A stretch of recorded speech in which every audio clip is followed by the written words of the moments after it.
ये हालात पैदा कब हुआ?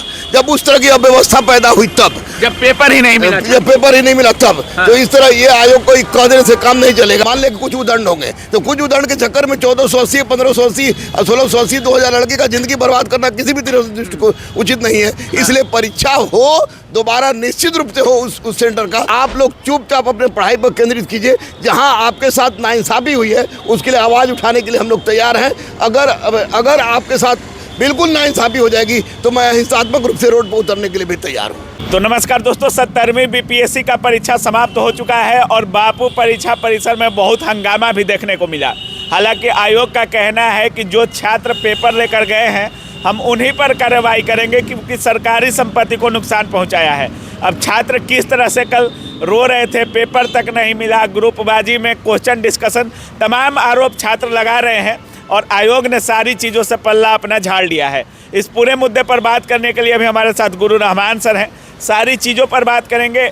जो बाकी एग्ज़ाम हुआ है उसका एवरेज स्कोर मतलब कट ऑफ क्या हो सकता है, बाकी पेपर का लेवल क्या था, सारी चीज़ों पर बात करेंगे। सबसे पहले सर स्वागत है। बहुत बहुत धन्यवाद, बहुत बहुत धन्यवाद। सर क्या कुछ बोलिएगा, कल जिस तरह से देखा गया बापू परीक्षा परिसर में और आयोग का कहना है कि हम उन छात्रों पर कार्रवाई करेंगे, इस पर क्या बोलिएगा? देखिए, आयोग कार्रवाई करे, छात्रों पर कार्रवाई करे, शिक्षकों पर कार्रवाई करे उसे कोई रोक नहीं रहा है। हाँ। लेकिन सबसे पहले उस व्यवस्था पर कार्रवाई करे। हाँ। जिस व्यवस्था कारण इस तरह का उथल पुथल सामने आया। हाँ। कोई नहीं कह रहा है क्वेश्चन लिख हुआ है। हाँ। लेकिन बापू परीक्षा भवन में, हाँ। जो कि बिहार का नाज है, पूरे एशिया में सबसे बड़ा है, उसमें इस तरह की अव्यवस्था पैदा होना, वह निश्चित रूप से अव्यवस्था पैदा करने वाले कारकों को चिन्हित करके उस पर एक करे। किसी पर FIR कर देना, कब ये हालात पैदा कब हुआ? जब उस तरह की अव्यवस्था पैदा हुई तब, जब पेपर ही नहीं मिला, जब पेपर ही नहीं मिला तब। हाँ। तो इस तरह ये आयोग को कह देने से काम नहीं चलेगा। मैं अभी भी आयोग से कह रहा हूँ कि अध्यक्ष महोदय से कह रहा हूँ कि आप जिन बच्चों का परीक्षा छूटा है उन परीक्षाओं का री एग्जाम लीजिए, क्योंकि उसी से बच्चों की समस्या का निराकरण होगा। और री एग्जाम के क्रम में भी आप जो परीक्षा लीजिएगा तो जिस तरह का क्वेश्चन था उसी स्टैंडर्ड का क्वेश्चन होना चाहिए, ताकि छात्रों के साथ नाइंसाफी ना हो। सर अब बहुत सारे छात्र कह रहे हैं कि 12,000 छात्रों का कल परीक्षा लिया जा रहा था। चेयरमैन सर भी बोले कि 62% उपस्थिति थी और 5500 OMR हमने जमा किया है, बाकी OMR का तो पता ही नहीं चला, पेपर ही नहीं मिला। बहुत सारे छात्र, तमाम छात्र बहुत सारी चीज़ों का आरोप भी लगा रहे थे। तो बहुत सारे छात्रों का कहना है कि री एग्ज़ाम हो, वहाँ का एग्ज़ाम कैंसिल कर दिया गया है, कर दिया जाए। पहले भी हुआ है कि री एग्ज़ाम हुआ है, कुछ छात्रों के परीक्षा में गड़बड़ी होने से उनका दोबारा से परीक्षा लिया गया है। तो क्या बापू परीक्षा परिसर का एग्ज़ाम दोबारा से होना चाहिए कि? बिल्कुल 100% होना चाहिए। आप क्वेश्चन लीक अगर नहीं हुआ है हाँ। तो किसी भी सारे परीक्षा को रद्द करना अनुचित है। हाँ। लेकिन चूंकि बापू परीक्षा भवन में बहुत सारे लड़के प्रभावित हुए हैं और ये प्रभावित व्यवस्था कारण हुए हैं, इसलिए इनका री एग्जाम होना ही चाहिए। और यही आपको इंसानियत भी होगी, नैतिकता भी होगी, और यही आयोग के अध्यक्ष को करना भी चाहिए। क्योंकि कुछ बच्चों, मान ले कि कुछ उदंड होंगे, तो कुछ उदंड के चक्कर में 1480, 1580, 1680, 2000 लड़के का जिंदगी बर्बाद करना किसी भी तरह से को उचित नहीं है। इसलिए परीक्षा हो दोबारा निश्चित रूप से हो उस सेंटर का।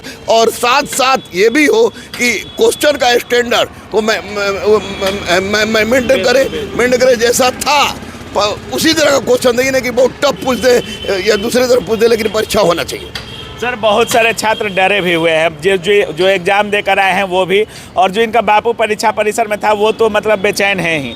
आयोग हमेशा से कह रहा है कि हम छात्र हित में हर वो कदम उठाएंगे, लेकिन छात्र हित में कब तक कदम उठाया जाएगा? अब जांच की बात कही जा रही थी कि आयोग के द्वारा अभी तक कोई नोटिस नहीं आया है। देखिए, जैसे ही CCTV फुटेज खंगाला जा रहा है, CCTV फुटेज में जो भी दूध पानी का पानी होगा सामने आएगा। माननीय मुख्यमंत्री पर हमको पूरा विश्वास है और माननीय मुख्यमंत्री का हस्तक्षेप इसमें होना शुरू हो गया है। हाँ। माननीय मुख्यमंत्री निश्चित रूप से इसकी जांच करें। आज उन्होंने बुलाया भी है, 1 बजे लगभग कुछ लोगों को बुलाया है, जिसमें आयोग के अध्यक्ष भी हो सकते हैं, अन्य लोग भी हो सकते हैं। तो वैसी परिस्थिति में निश्चित रूप से बापू परीक्षा भवन में गड़बड़ी हुई है, अव्यवस्था हुई है।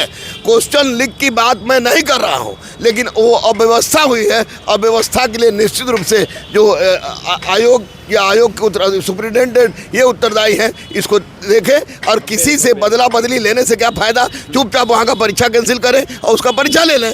That's all. सारा का दूध पानी का पानी हो जाए। बाकी बिहार में जिस तरह से एग्जाम हुआ, थोड़ा लेट, बहुत सेंटरों पर 10-15 मिनट लेट पेपर मिला है, लेकिन पेपर लीक वगैरह की बिहार में अन्य जगहों पर खबर बहुत कम है सर, तो बाकी जगहों का पेपर देखते हुए कैसा रहा? पेपर का स्टैंडर्ड कल आपके अनुसार कैसा था? देखिए, पूरे बिहार में हमारे बच्चे पुलिस अफसर हैं, एडमिनिस्ट्रेशन में सब जगह है। पूरे बिहार में बापू परीक्षा भवन को छोड़कर कहीं भी इस तरह की बातें नहीं हुई। तो 4, 5, 10 मिनट लेट हुआ है जिसका समय दिया गया है। तो पेपर का स्टैंडर्ड निश्चित रूप से जो हम लोग ने सोचा था कि अध्यक्ष महोदय भी कह रहे थे कि अवधारणात्मक होगा, एनालिटिकल होगा, एनसीईआरटी बेस्ड होगा, तो उस तरह का नहीं था।